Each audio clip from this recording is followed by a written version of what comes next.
मंडळी, एक गोष्ट लक्षात असू द्या, आज जर एखादा खूप हवेत उडत असला तर तो कायम हवेत राहत नाही बरं का.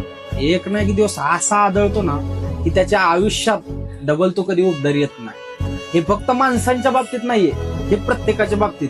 आपण ज्याला जंगलाचा राजा म्हणून ओळखतो तो सिंह, हा जो मी खाली व्हिडिओ दिलाय ना, त्या व्हिडिओ मध्येच बघा, ज्याने कित्येक प्राण्यांच्या शिकारी केल्या असतील, ज्याने अख्ख्या जंगलावरती राज्य केलेलं असेल ना, एक वेळ त्याच्यावरती पण अशी आली की त्याचं जगणं देखील मुश्किल झालं. सांगण्याचा उद्देश फक्त एवढा आहे की लय हवेत गेले म्हणून माजू नका आणि खाली आले म्हणून कधी लाजू नका.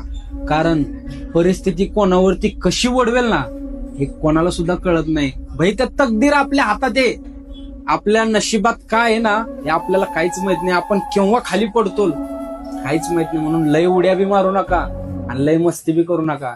जे देवाने दिलंय ना त्यात धन्य माना आणि आनंदी राहा, नाहीतर तुमच्यासोबत पण असंच होईल बरं का.